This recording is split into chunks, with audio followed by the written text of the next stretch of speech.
Come on in, Patton. Yeah, you might as well come right in. Very funny guy, Patton Oswalt, who's playing, where are we playing? Caroline's? Yeah. Caroline's this weekend. 2 shows Friday, 2 shows Saturday. Caroline's, 212-757-4100. First time on our show. It's about time. We've been trying to get you on this show for fucking ever. Been a while. Dude, I got to tell you. That never happened. Well, you were in the movie Big Fan. Right. And I was a big fan of Big Fan. You saw it? Oh, thanks. And I said... We're going to see that. But I said, let's get this guy on. I loved it. Not a lot of people saw it. It was like kind of an independent type of thing. Oh, right? that thing, like it toured the country like a little band in a van. Like it would play a week somewhere and then vanish, show up somewhere else. There was no actual. I felt like, do we have one print of this movie? Are we just driving it to theaters and like going flyering the town and all right, we'll see you tonight for the screening? Was it your baby or you were just called to play the main role there? I was called to play the main role. The guy that wrote it was the. He wrote. Hey, what's up, buddy? How you doing? It's Jimmy He wrote The Wrestler. Oh, and, really? Yeah. And then so he was getting offers to write other stuff, and he's like, "Nah, put my money in this thing. I want to do this." We're talking about Big Fan. Oh yeah, it was great. I really liked the film because you were such a creep, a caller to a sports talk show. that was very obsessed. That must have been seeing like a lot of your callers all just kind of gelled into one person on the screen. Oh, please. Callers stink. And then who's in the movie is Scott Farrell. Yeah, he was the voice. Our old pal Scott Farrell was the sports guy. No kidding. That you called. You don't really. Oh, is he a real? I don't listen to sports radio. Is he a real sports guy? Oh yeah. Oh, so he deals with those people then. Yeah. And you would get in the movie. You would get everything you want to say on a piece of paper. It was almost serial killer-ish. Well, and you had to have a perfect call to make sure you're still like the number one caller. Perfect call. Yeah, no, I'm serious. To be the number one caller for this particular sports talk show. You guys must get calls where you figure out halfway through that this guy wrote all this down. He's clearly reading. Oh, sure. We would manifesto. love that if people wrote something down. We get people that don't even know they're on the air. Right. Like, what? Right. Huh? Yeah, what are you guys doing? Yeah, you're on the air. No, say what you want to say. Me? Yes, you. But they learn from us because we don't write anything. So. Yeah, that's true. Why are we expecting more from them? True. Apparently, the guy that wrote Big Fan said he would listen to sports radio and hear these callers, and the minute they would hang up in his mind, he would go, "Okay, what's that guy doing right now? Like, now that his call is done, how does he fill the next 23 hours and 57 minutes? Right. What does he do?" And then that's where the movie. Because you can't really call more than once usually. Yeah. It really is interesting, too, because I used to listen when we were off the air for a couple of years. I would ride around, look at prostitutes, and listen to Beningo at night. That's what I would do. Hours of sports radio just to forget that I wasn't on radio anymore. Yeah. And the same people, night after night, after like 3 o'clock in the morning, and they're calling up making these fucking, who gives a shit points about, the Mets, the middle of relief. Thanks for the call. It's like, why would you give a fuck? Meanwhile, those prostitutes, the same bald guy in the car every night. I come down here, I'm right down here, and the same guy. It's really weird, man. And I think he's got the windows up. He's clearly listening to something in there. I don't know what. Just come out and say hi to me. Just stare, and it's really weird.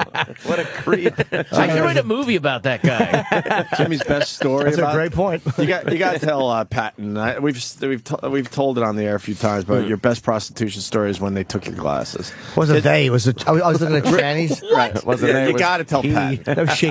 Respect. It was such an amazing story. I would ride around looking at trannies, and I was looking at one, and I wasn't going to buy it. I just kept stopping. I was wearing glasses back then because I had the eye infection. Right. Many years ago, I was living in Jersey, and I stopped, and the tranny walked over and snatched my glasses off and said, "For wasting my time," and walked away. And I'm literally sitting there in my car, and I can see maybe from here to Ope. I am completely fucking blind. Wow. And a cop was riding by, and I actually high beamed and flashed the cop, and I'm like, he came over, and I'm like, she took my glasses, and he's like, "What the fuck are you doing here? That's a guy," and I had to pretend I didn't know. I'm like, "Really?" Oh, see, I didn't have my glasses on. Yeah. Did you affect a Kansas accent? I'm just visiting this city, and this real tall woman come up with big forearms and grabbed my specs off of my face. I was just going to ask for directions. Yeah, I think the Jersey plates gave it away. Oh, Wow. So you can literally say a hooker took my glasses. Oh yeah. I can certainly say that. So you basically you never have gotten off the playground. They're either taking your lunch money or your glasses. It just never ends. My dignity, my no herpes status. Sorry, they took my lunch money, my no herpes status. These bullies are really rough. We're being bullied. I had a hooker pop my fucking take my key out of my ignition one time. We were stopped. How do you let them reach into the car this far? She was in the car. Oh, she was in the. Oh, wow. Jesus, Anthony. Silly me. I assumed Every once in a while again he would that it was invite one outside. inside. No, I was giving her a ride. Like I would give them a ride. This before I was really dating a lot in New York and getting whores. I was giving her a ride, and I would see if I could finagle anything. And this one, I was like, I'm just giving you a ride. And we stopped at the stop sign. Your reached over marketplace in Bangladesh. and fucking popped out my keys. And you got to give me 20. You know, Jim, when they say they want to listen to Delilah, change the state. Let them listen. They're very insistent on the right music. You know, it's got to be Peebo Bryson if I'm going to go down on you. I can't do it to this old 70s metal. The mood's not right. Yeah, hookers never like Sabbath. I learned that. Hookers don't like Sabbath. There's your next book title. Hookers don't like Sabbath. Scares them away. You got the keys taken away, and then what'd you do? You had to Gave 20. Did you get anything? No, I might have got to keys? see the tits or something. I mean, And the hairs on them. yeah, you have to. Well, you know, it was dark. Razor stubble. Yeah, you know. Wow, that's bad, man. Oh, they smell like Nair. I like it. Very nice. So you Degenerate. bought your keys back. I really did. But you learn if you don't do that, there's going to be a problem. It's like you have to. I got to ask you, why did you invite this male woman? No, this thing, was a whatever? woman. Oh, sure. Sure she was. Into the car. To drop her off somewhere. Sometimes I would just talk to them and get a feel. Like one girl I used to drop off in Jersey. I told this story and confessing it in Montreal, and I wound up. I really did not know she was a tranny. I fucked her in the ass, and then I realized when I was fucking her. There's no bag, no nothing. Jersey City. Oh, Jesus. Come on. This is many. This is late '90s at some point. That's playing Russian roulette with an automatic. Yeah, you had just seen The Phantom Menace. You're in a good mood. Late 90s. You come out. Jim, no offense. Your life is Taxi Driver without the guns or push-ups. You realize that, right? Like, that's basically your life. Fucking fat. Yeah, it's like someone either adds some pull-ups and a massacre, and you're just Travis Bickle, basically. Yeah, at least that'll be something heroic. Yeah, I just have the lonely part. Yeah, I know. Sad. Yeah, that guy Travis Bickle. You heard that Jim Norton guy? How'd you discover that he had a penis? I was Because you swear that you didn't know at first. No, I really didn't. We were fucking. I would tell you if I did. We were fucking, and I think it was on the like I was kneeling between the legs. It was dark. It was pitch black in my car in Jersey City, in a projects like next to a dumpster. Wow. And I just looked down. Were you just trying to take every risk possible? Okay, something, AIDS, robbery, murder. Please just give me something, right? Yeah. They're going to name something after me. Jim's Law.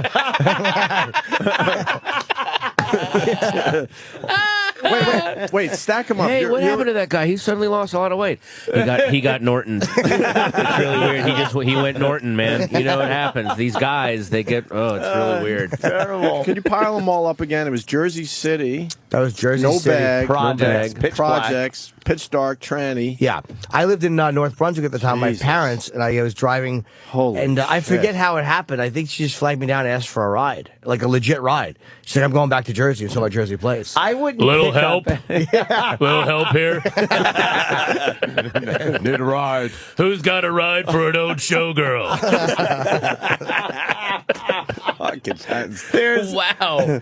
There's no way I'd pick anybody up if they needed a ride. What were you doing? Come on Looking for now. prostitutes. Oh, okay. I was looking at hookers. What do you think I was doing? It was 3 a.m. I lived with my mom and dad. You seem to window shop a lot. Yeah, I did. Yeah. That's most of my addiction was just looking. It was Yeah, a weird just ritual. looking. Yeah, Oh, really? ritualistic. that I would only pick them up if they got it on the right side. Like if they looked it on the right side, I would stop. It was like all these things to keep the ritual going and not act out on it. Right side. Yeah. Yeah. I love that you managed to work obsessive compulsive disorder into your hooker habits. into this horribly dangerous situation. Already. Again, I just can't. I can't think that the hookers started to talk about you like, oh, there's that right side guy. Yeah, go over to the left. Here comes the right side guy. Don't go the other way. You know how he is. They do recognize you after a while, and at times they'll heckle you, like they'll yell things. I got yelled at because literally I would never stop. Heckled on the road by hookers. Yeah. Keep riding around, like shit like that. Like they just get annoyed that you're riding around and not stopping. Yeah. Wow. Jesus. Yeah, it's great. So you're fucking this thing in the ass. Yeah. It's pitch black, a very dangerous neighborhood. And then you look project. down. And then you look down. What did... It was just, I knew. I knew. I mean, I was young. I was an idiot. I mean, I love the absolute. I knew. Like, Yeah. oh I my just God, you have 2 tumors in each labia. It's terrible. You should see a doctor. but I literally was very naive about that at one point in my life. For a long time, I would get whores, and I didn't like. I remember a New Brunswick cop told me because I would always feel for tits, and he's like, "So they get implants." I never occurred. Wait, a to cop me. was helping you out though? Well, he's a buddy of mine, sober buddy. I never realized that a guy would get tits. Like it didn't occur to me. I was getting hookers for a long time at that point. I would always check. So that's when you were just so sweet and innocent. Yeah, that was before it all really went wrong. were. Yeah, just like a tender doe in the woods. I remember one Puerto Rican chick got in my car and she was eating peanut brittle and fucking. Who the fuck eats I swear to God, Did she just like visit her grandma? Like, why was she eating peanut brittle? it was the worst ever. And then she sucked my dick and it was the whole that peanut smell. Never forget that as long as I live. I was 22. She still had strong teeth, though, right? Yeah. She wasn't bad off Yeah, yet. I knew that was how I knew she wasn't doing meth. Right. The teeth would fall out. Yeah, she was enjoying peanut She's brittle. down on the peanut butter. All right, you're just a garden variety alcoholic. Yeah. Maybe she did that to let the clients know that strong teeth. All right, no meth. All right, I got a pretty good shot with that one. The peanut Where does brittle. a hooker find peanut I'll brittle? never forget it as long as I live. It's crazy. Yeah, she was sexy too. Like except with that, she was good looking. Fuck, that's She was one- Except for the peanut brittle. Yeah, except for the fucking dice. and the weird jagged bits of sugar that are rubbing. Oh my God, the horrible. sticky, Yeah. molassesy peanut brittle on your dick. Yeah, That is awful. disturbing. People are like, I just butt fucked Yogi Bear. That's what I smell like right now. fucking. Jimmy took some chances. I had a regular named Kim. She was a black girl. She was a real girl too, because I fucked her. And I remember one time she hung out my door. Like she made me open the door and she pissed. And then she got back in and she had left one of her shoes outside the car, so she just lost her shoe because she stood outside to piss and she was so drunk. She was an alcoholic. She was a great girl. That's the closest. He ends it with she was. That's the closest you ever come to being like a Cinderella story. That literally that is a Cinderella story. He put the piss fucking shoe back on my foot, and I turned back into a skank. Whoever fits into this, Whoever fits into this fucking. whoever fits into this cave. It was Dudley Moore's shoe. Oh fuck! Wow. Hey, you know what happened to some of these broads? No, I over the wonder years. once in a while. I remember one really affected me. I used to go to these sober dances, and after a sober dance, I would just act out because I'd be lonely. And this one white How woman, awful is a sober dance? Yeah, Fuck you the know. story you're about to tell. It was. They were not good. little dull. Well, those are two words that really don't belong together. They're totally fine by themselves. You put them together. Oh, boy. my God! Sober Yeah. dance. It should have been a sober stand around and just look at an empty floor, bunch of zilches. Because everybody's inhibitions are all still there. Yeah. Because in order to dance, people have to drink a little bit. You know. But this one girl I picked up, she's like, "Why are you doing this? You don't need to do this." And I think I just wound up talking to her, not even having sex with her. Dropped She her just off. didn't want to fuck. Of course you. she didn't. Yeah. She already had the money. She's like, "All right, I'll shrink this idiot for a couple of minutes." Act concerned.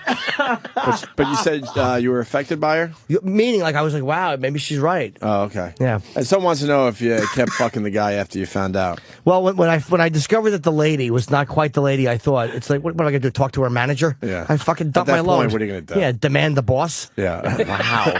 False advertising. Yeah. Hey, I want to see somebody about this. A bait You and see switch. A fucking box cutter soaked in garlic. Like it's Michael Douglas and falling down. He's going to start pointing at the burger on the menu board. Hey, where's your shop steward? What's going on? I want to talk to him. He probably had one. He's in the fucking welding union. Holy Yeah, some guy from the 409 in Jersey. Dude, how did you, like, there wasn't any hair? Like, you fucked it in the ass. It was so dark. We made out everything. I really was dumb at that point. That's God. years ago, yeah. What did it look like? What was it was the a vague closest- outline. I really just No, don't I mean, remember. like, facially. Black Yeah. girl, attractive. I mean, literally, I just did not know. I mean, you're saying black, but here, I want to boil it down here. You fucked a black man in his ass. Now, so did America. It didn't hurt her, did it?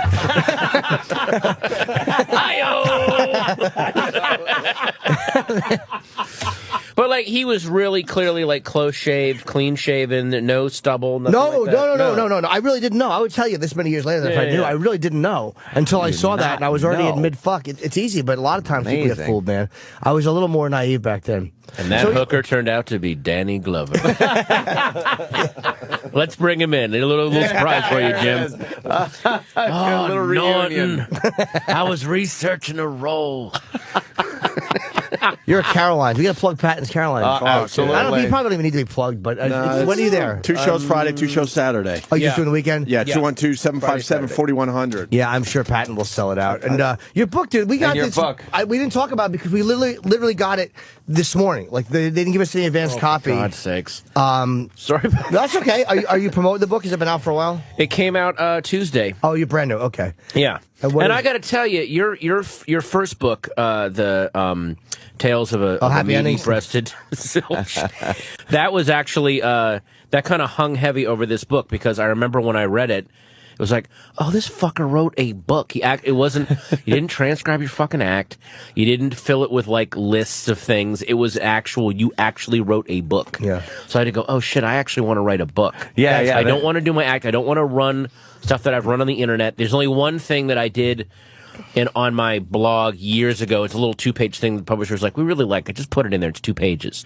But the rest, I was like, I want it all to be original and kind of confessional. And so, Yeah, it does thank seem a you little and cheap. fuck you for Thanks, having that man. out there because that was Made you against my work back harder, the whole right. time. No, Yeah. I appreciate it. What's the Thank book you, man. about there, Patton? It's basically it's my autobiography done out of order as a series of comedic essays about things, about working the road, and then my first job before I even realized I wanted to be a comedian, and then when I was really young, building snow forts, and so I tried to like nail exactly what my point of view in life was at that time. So just embrace how completely ignorant I was about certain things, and then you just sort of, even as you keep getting smarter and smarter, there's still just shit you absolutely don't understand. Yeah. So I just want to, because I just think that's what, nothing is funnier to me than people who think that, all right, I get the deal now, and you look at them like, oh God, they have like decades of shit to learn. They're so Before you even not get done. close. Yeah, they don't see the next subway train that's going to run them over. Yeah. And they, oh, okay, I don't. Really I know stopped shit, so. listening after Snow Forts. Oh, really? Yeah, because I fucking loved Snow Forts. Yeah,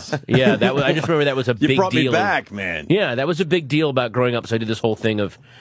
There's a chapter called "We're Playing Snow Fort," but you realize that I'm watching my friends' parents. We lived in the suburbs, but there was a lot of like kind of 70s divorce / alcoholism / swinging going on. Where And was I'm- it? Suburbs of... Sterling, Virginia, Okay. Northern Virginia. Wow. But I'm looking at it through my 8-9-year-old eyes, and I don't quite know what, like, if you read it, you'll go, oh, I see what he's looking at, but I have no idea. I think it's all some kind of wonderful adventure. Oh, yeah, and, yeah. Oh, the parents are really friendly with each other.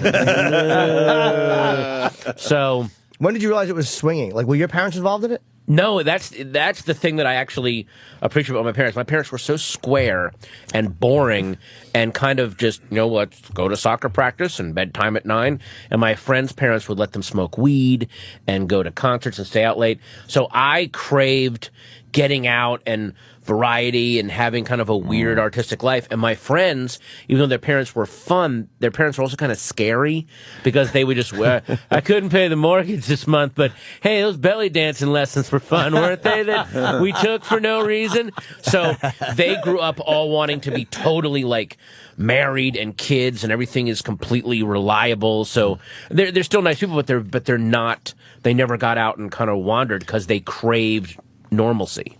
Wow, yeah. And because you had so Yeah, much normalcy, you went the other way. Yeah, exactly. Because I just knew, oh, my parents are okay. They'll be fine. They'll be there.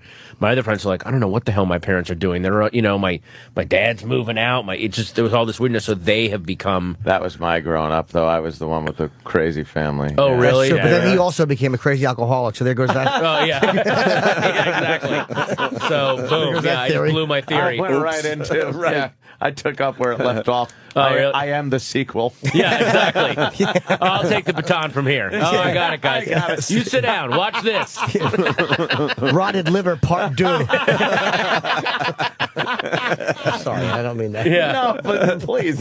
Yeah. But no, like that just seems to me, from my experience, that's what happens to a lot of people. Yeah. When you see very normal, stable people, you go into their background, a lot of them come from really fucked up childhoods. Yeah, yeah. And they want that stability so bad. I've noticed that everyone I know is from a fucked up childhood. Yeah. Like, I don't know, especially How many people girls. escape that shit?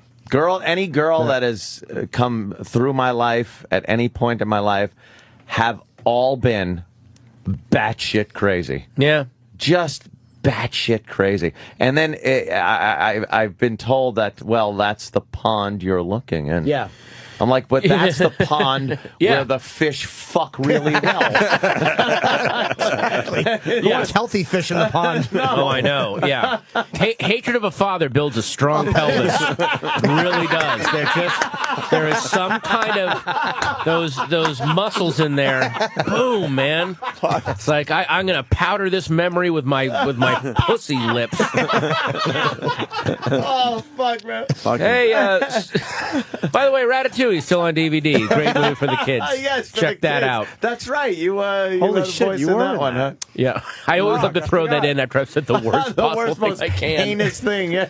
I don't know if you've ever gotten this, but I've gotten this a couple of times. Some guy told me, I saw this guy, and we were talking, he goes, dude, I saw an interview with Robin Williams, and he gave you props. I'm like, really?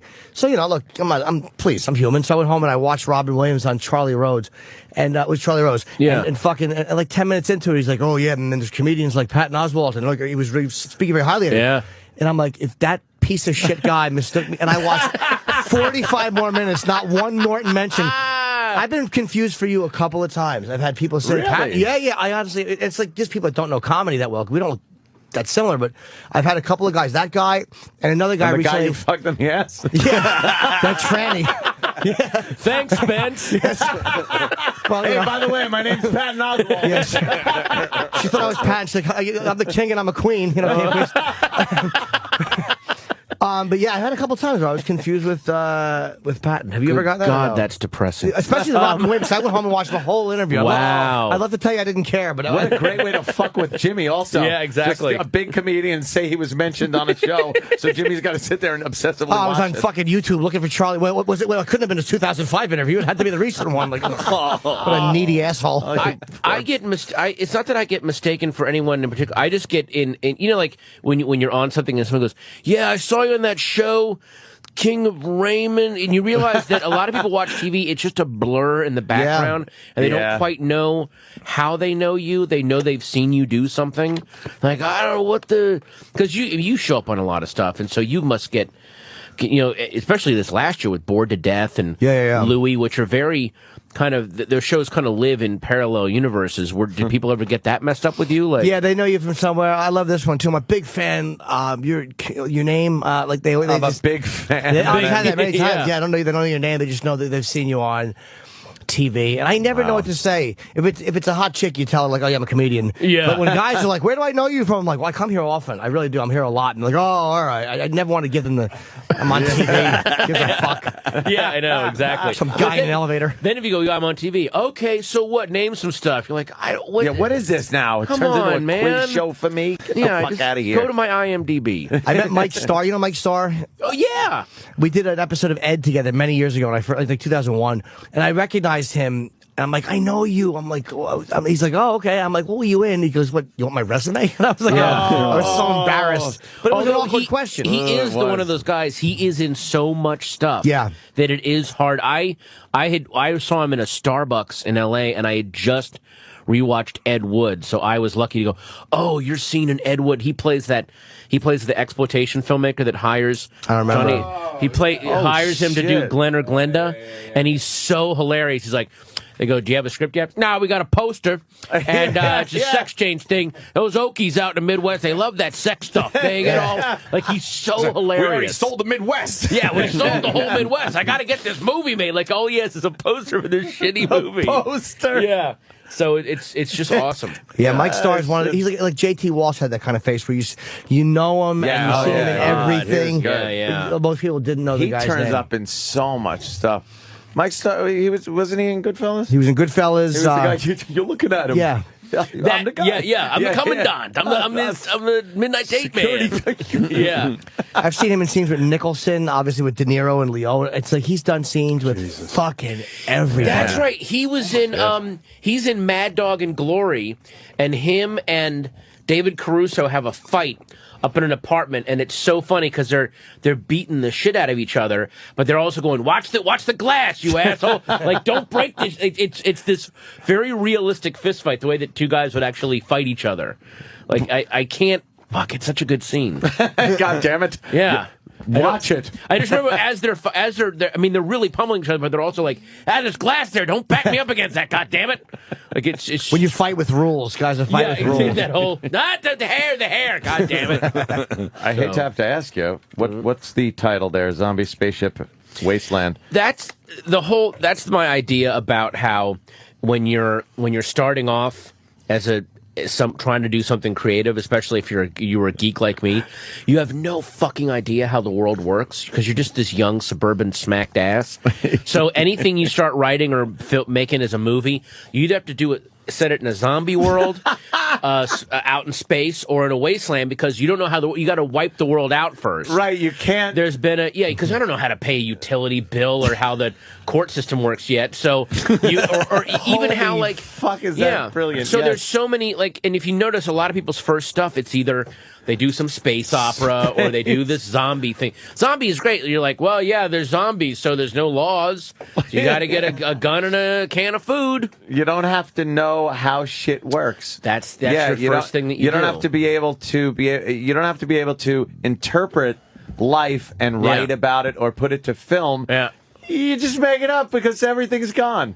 Brilliant. Yeah. Well, smart. Even comedians have that thing. At least I did when you start off, you're so nervous and you're so insecure that what you do is if you watch comedians, especially my early stuff, all I'm doing is pointing out how stupid everything is and how I'm brilliant notice how dumb this is, and this guy's a fucking asshole, and this guy's an idiot. And then it takes you a while to get older to go, okay, here's some stupid shit I learned about myself. Like, here's how I'm a fucking idiot. But when you're young, you're too terrified to go up there and go, oh, here's a stupid thing I did.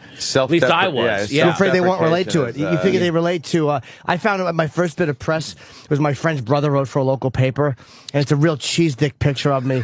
And he's like, what are you talking about? I'm like, like game shows, things that really upset me. I should be fucking executed. Yeah, I have a comedian friend named Dave Anthony who said that you can tell like the young comedians because they're just angry at nothing. Yeah. They just think you're supposed to be angry. So like, what's the deal with toast? It's a fucking piece of bread, and then it's hot, and now it's crunchy. Bullshit. Like they just like you literally have not done anything yet. You're grasping for things to be angry. Yeah. Oh, so it's when you get older that you're scared enough to go, oh, okay, hey, listen to this stupid bullshit I did. You're not gonna believe this. Yeah, you're not as afraid. They're not gonna. You kind of get a better sense they're gonna relate just because they're people. And also, you're confident. You're trying to be. You're trying to keep this image of that you're cool and self-deprecation. You don't see that as being cool when you're younger. You see it as, I don't want to point this out myself. Perish the thought somebody else sees this. Yes. And there's nothing less funny than cool. That is the unfunniest thing on the planet is cool. Is somebody trying to be cool. Oh, God, it's painful. Rock star comedians are fucking horrendous. Oh, God. Because you're trapped. Once you establish that the whole thing is that I'm cool, you can never become vulnerable or go like it's just. You're just fucked. People like that. We for years, like we would do the show and not point out when we fucked mistakes up. and stuff. Like we would fuck shit up and just have to stutter and kind of go, and just move on to something else. And then when Jimmy came aboard on the show, came aboard. I say that. Believe me, I would fucking gut you like a lamb for that. But I said welcome aboard to somebody earlier today. Fucking horrible. But I meant it too. I wasn't even being ironic. I was like, really, welcome aboard. Yeah. It was a hallway thing. Well when Jimmy joined the program, join the team, man. He would point. He started pointing out the shit. Point out shit when we it was fuck so up. uncomfortable. I'm like, why are you doing that? But it became ended up so working. funny that you just can't wait. Turned out to be really important to the fuck up. success of the show. That's the shit people always remember too, because they go, "Oh, I fuck up like that," and I try to hide it. Yeah, right. You know, yeah. so We you're all not only try to fucking hide up, the he's shit. calling you guys for hiding it, which made you know. And then you're just like, oh god, yes, I did that. Okay, I did it. That's what frees us as stand-ups, though. It's like when you're on. That's the hard part of acting is you can't call it out when it sucks. Right. With joke bombs, you can fucking just you can do what you want and control it. Yeah. But when Yeah. you're bombing in a scene and you're like terrible in this, it's fucking horrifying. It's really terrifying. Jimmy just by the way Can't pull covered out. his mouth when he said that. He goes, "It's horrifying." You've been there. Heavens. Right. I actually will yell masher and hit the man. Breathe into a lilac-scented doily. Have a touch of the vapors. Oh, my goodness. Get me a cucumber sandwich, crust removed.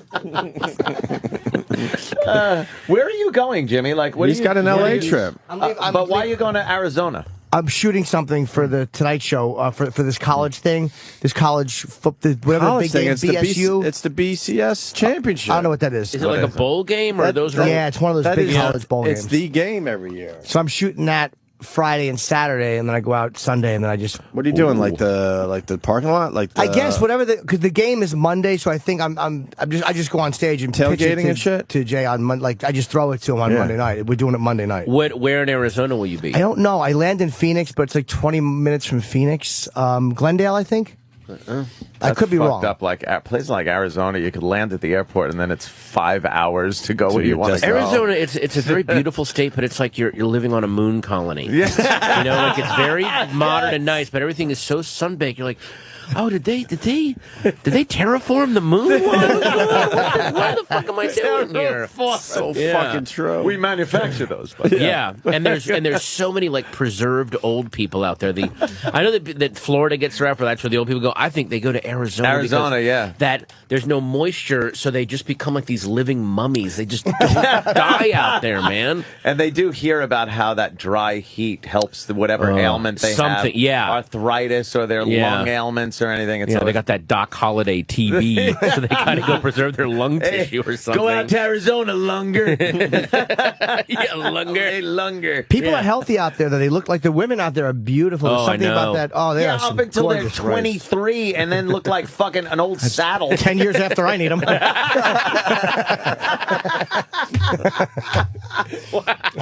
That fucking the sun will fuck women. Yeah. Like the worst part is the top of a woman's breast when she lives in a very sunny climate. It just becomes this Leathery beef thing. jerky Oh, in a it's bra. horrible. Yeah, It's horrid. Yeah, it looks like an old millionaire's desktop. You know, like where he'd be signing checks. And It's his blotter. I will sign this check, and you'll never come to this estate again.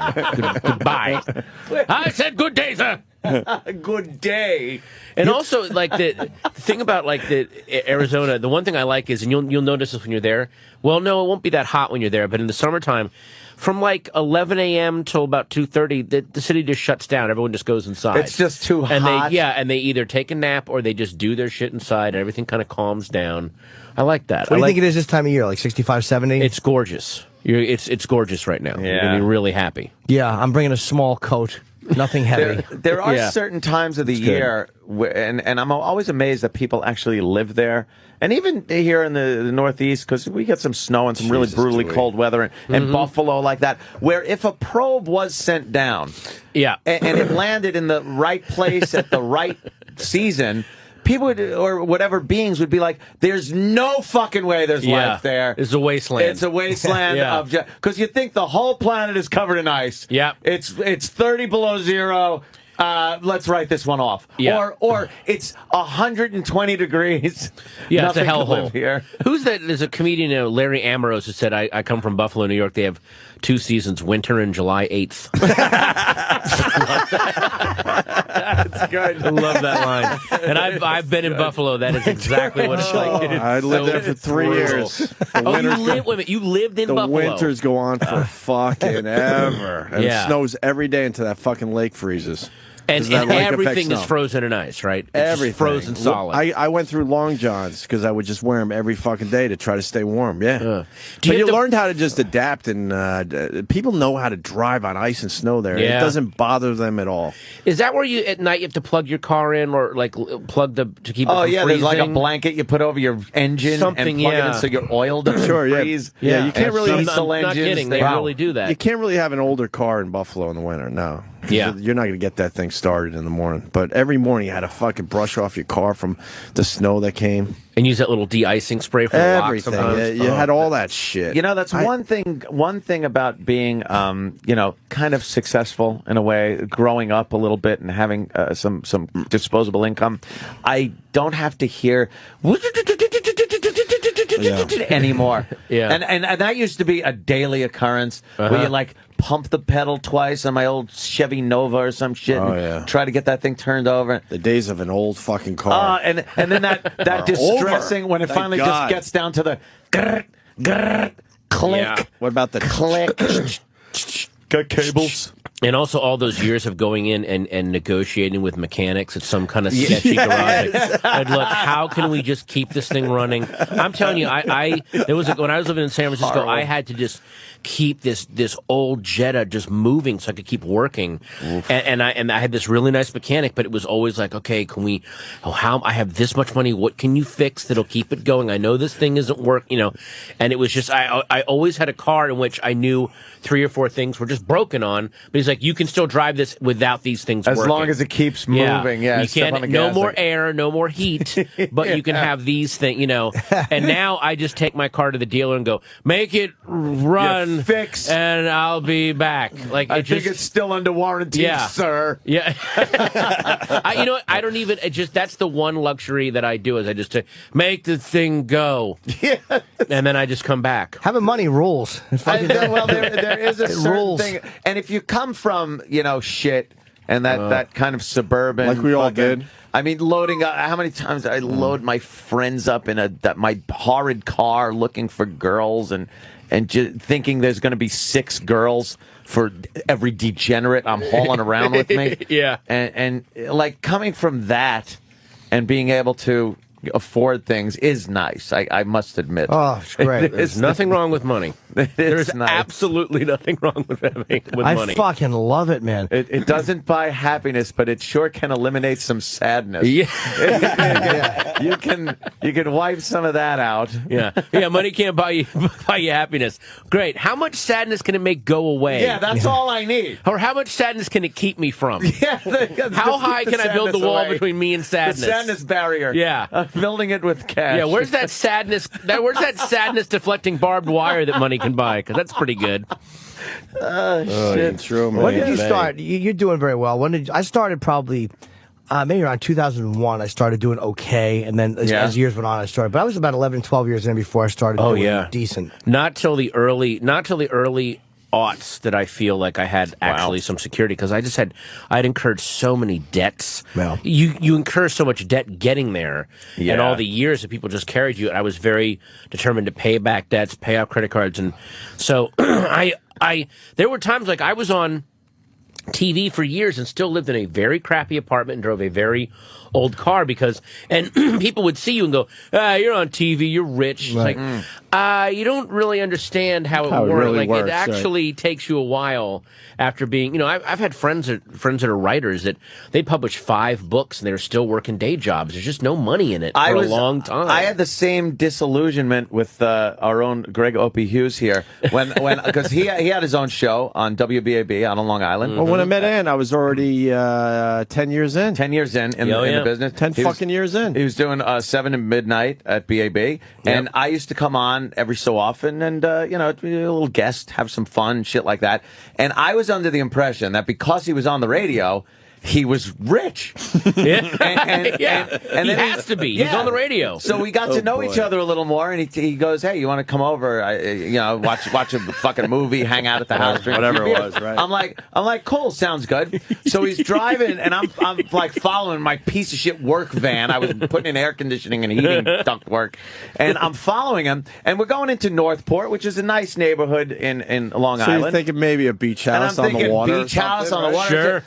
He makes the turn that is not the turn toward the nice houses. Not the turn you were expecting. He made that one turn in Northport where it's like, hey, wait a minute, this isn't that place. And we pull up in front of a house, and now I'm like, all right, well, this maybe. And I actually thought this. Maybe this is his summer house. like this is just another one of his houses. And then it went from that's his house to wait a minute, it's only half his He's house. in an apartment Right, in upstairs. a house, and I fucking went like, oh no. And then he cooked you a piece of toast with a coat hanger over a hot plate. That's how it I is, remember, though, man. and I'm sure you remember this too, that first year that I broke double digits as a comedian, I made $11,000. Oh, wow. In Damn. 1992, I was living in San Francisco, and I got to the end of the year, and I had made $11,000 as a stand-up, and I was kind of arrogant about it. I was like, You're like, yeah. 11 grand. That's pretty good. Yeah. And again, I barely paid my rent. I would always eat at this place called La Cumbre. They had 75-cent burritos. And then anywhere that I worked, I would try to work open mics where if you bought one drink, you could eat at the buffet or just eat the bar food. And you had an attitude. And I kind of had it too, like, Hey, I'm yeah, 11 grand. I'm up in double digits now. It's doing pretty good. Yeah, it's really, stuff's happening now. It's really taking 11 grand. And I was kind of puffing my chest out. Do you a little say bit. your old years, I hope to double that. Well, that's what Patton's doing right now. Yeah, He's exactly. finally doubling that. Do you save your old? I have all my old calendars, like I have- making $350 for the week. You hoarder. But I do hoard that stuff, like where I had my little organizer, and Oh, I would, yeah. I would go to Wildwood. I would do a week in Wildwood, like 14 shows for $350, and then the second week you did 400 for 14 shows. Yeah. And I have all, like, if you Wait, look at my not per calendar. show? No, for the whole week. Yeah, Oh. and it looks like I'm some kind of weird, like hoarder OCD guy, because you're doing gigs and like you will go somewhere if there's something in the afternoon, you'll do it. Yeah. You'll do clubs, and every single night there's some one nighter where you're driving out and you basically make enough money to put the gas in that will get your car back. Shit. I mean, it's insane. But you learn to love other comedians like that because, Jim Florentine, Bob Levy, those guys. We would go down to Maryland and do gigs, and I would make $25 a show for 3 shows. It was $75 for the weekend and no food and no room. So those guys would buy me food and put me up. Oh, wow. That's They learn nice. how to love other comics. Yeah. I've heard this story hundreds. Sounds like the Nom. Yeah, just keep your feet dry, Jim. I've heard that same story probably told 100 times at this point. Why is it legendary that you guys just didn't get fucking paid? I know the new guys, comedians, obviously. yeah. Because But guys that are pieces of shit. Yeah, but guys that especially back then, if you were also were these young, terrified smacked asses, we think that if we mouth off to one club owner, we won't work anywhere. You'll never work in this town if, again. So if they go, yeah, we'll give you a feature act, you can do and also they go, hey, you get to do half an hour, and you're like, ooh, Yeah. like you get to do get half an to hour, work more. and we'll give you $25, and you never negotiate. You immediately. I remember when I was at Garvin's, they banned Dave Chappelle because he was the first guy to go, no, pay me what I'm worth. He wasn't even asking for crazy money. He was like 18 years old, just going, doing half an hour, give me $50 a set. Like, get the fuck out of here. That was a good move by Garvin's. bucks. Yeah, that was great. Yeah. Now you get the hell out of here. But I still don't understand why they keep you guys You down. proud bastard. Because they can. Because we do it because we love Disgusting. doing it. It's Yeah. disgusting. It though, is. man. But eventually, I if mean, you the Comedy Store to this day doesn't pay. Oh, those anybody. guys. Neither does the Improv, neither does none of the no. city clubs do. No. Yeah, people don't know that out there. To headline Carolines or comics or It's different. Gotham obviously. is different. Of course. Yeah. But for spots, none. The Improv pays Oh. $7. Also, you remember you would do these one-nighters, and it was very clear that the guy that was booking the one-nighter, that booked you, went to this bar or restaurant or hotel lounge and said, yeah, I can book a comedy show for you guys. I'm going to need a budget of like $1,500. Yeah. And then he went to his 3 comics. All right, you get 15 to open, and you get 25 to feature, and you'll get 75 to headline. And then he's pocketing the rest. And you know that the gig will last probably 3 more weeks before they get hip to what he's doing. But at that point, he's already found another land. Like, that's how these guys would stay. They would just keep sharking around. And there'd be one headliner he trusted or whatever who would pick up the money. Like, we would always have to pick up the money for the book. But one of the comedians that he knew wouldn't fucking tell the other comics how much he was making. Right. Wow. He'd be like, if he's paying out 300 and he's making 6. Yeah. Like, what a piece of shit. But he would trust the one guy to pick up his money. Uh-huh. It was really, but you learn, the guys that aren't willing to do that are the guys that are fucking long gone. It's like the guys that weren't willing to do that. You had to play the game. You had to, but then, you know, you make up for it in the end. You make up the money. Yeah, because also what you have is you have so much stage time that when you do start headlining, shit just doesn't phase you like it used to. Because you're like, oh, I've been through so much worse than this. You're doing it to go through all the shit. So that when you're headlining, you're not going to freak out and pee your pants and, pull a Michael Richards and run off stage. Right. And, it wasn't that I don't think Michael Richards is a racist. I think Michael Richards is a guy who didn't do a lot of stand-up, who got very successful on TV and is suddenly on stage and freaks out. And lost Couldn't handle a heckler. Couldn't handle a heckler. And if you listen to the guy that was heckling him, he sounded like a guy that could have easily been handled. Yeah. Right. You're like, oh, if he just talked to him a little bit, you want to go, oh, okay, cool. Right. Yeah, it's true. Yeah, it was a black table, obviously. And, as a comedian, it's like, that's frustrating when they start heckling you. Sure. But he just snapped. Yeah. If they were a table of fat white women who'd been like, you fat cunts! Like, he just dropped the A-bomb. It would have been cunts instead of... Yeah, of course exactly. it would. He just said nigger, said cunt. He just dropped the A-bomb. Yeah. No matter what it was, he was going to go. He would go out. to the worst thing possible. Right. Yeah. Thank God it wasn't Dudley Moore. You brain cancer clubfoot. A lot of Dudley Moore kids. Yeah, a lot today, Jim. I know. Yeah, God rest his little short pudding-headed soul. I'm hearing that the Patton Oswalt shows are all sold out at Caroline's. Are they? Oh, of course. Oh, wow. So you don't even have to be here. So thanks for coming in, Pat. Thanks for having me. No, I want to ask you about something I have not seen, but I hear about a lot. Why not? The Maynard documentary from the guy from Tool, of course. Yeah, that guy. You were part of that? Yeah, Maynard Keenan is great. Love Tool, by the way. I'm a big fan. Tool, Perfect Circle. Yep. And Pussified. Pussifer. Pussifer, that's right. Yeah. That's right. And he bought some old abandoned ghost town in Jerome, Arizona. And I think it used to be a silver mine, and he built a winery out there. He bought the whole town? I think he bought like a major part of the town because I think it was selling for nothing. Just sitting there, right. And he started a winery. And Did he lock wines. the Brady's in a jail cell? Trying to jump my claim. Well, I'm trying to grow grapes here, Jack. Yeah, he became this insane prospector out in the desert. Last night I drew a woman in the sand and had relations with her. But he does this.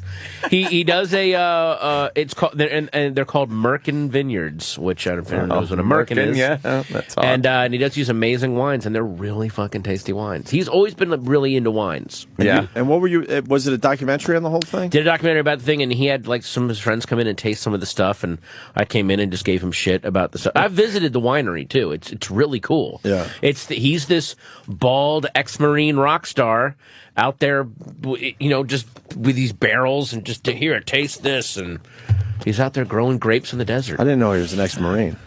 Yeah, he was in the he was in some kind of armed force. There's footage of him on stage, either with Tool or Perfect Circle, and some douchebag like runs up, and Maynard. It's so amazing. He just flips the guy over his shoulder and slams him onto the ground, and then just keeps singing. It is such a fucking Bruce Willis in The Last Boy Scout, just bam, just shove it up into his head, punk, and then just keep singing the song. It's like, damn, what a badass. I gotta run. My flights. I have to. Where? What? Let's go in Arizona. People are saying you yeah. better have more than a light jacket. It's cold. Oh, all right. We're getting weather reports, and then another guy's saying he's standing in a foot of snow out there. But Arizona's a big place, so I don't know what part that is. He's not in Arizona, foot of snow. You will not be going into the mountains. And he's not trekking. Yeah, he's just going from the fucking airport to a limo to fucking wherever he's got to go. He lands, puts his snowshoes on. Yeah, and and treks. It's not a limo, it's a car service. Limo sounds better, though. Yeah. Oh, is it a car service? Yeah, it's a nice car, but all right. Patton, great seeing you. I'm going to take off. See you too, Yeah, we man. should. Safe flight. Yes, I'll see you soon, man. All right, man. How long are you in New York for? I'm here till Sunday. Okay, I'll be gone by the time. Next scene is Jimmy looking like Buscemi burying the money in Fargo. Just fucking freezing cold. Wiping a tranny load off my face. I got shot! You should see the other guy's asshole. All right, safe travels. Thanks, buddy. Yes, Say hi Jimmy. on Twitter. All right, man. What are you on Twitter there? It's just Patton Oswalt on. Patton Oswalt, lowercase, one word. Yep. Yeah, That's easy. Yeah, absolutely. It's good when you have your name just exactly. Boom. out there. Could not be easier. no other. You didn't have to get it from some idiot that was sitting on it.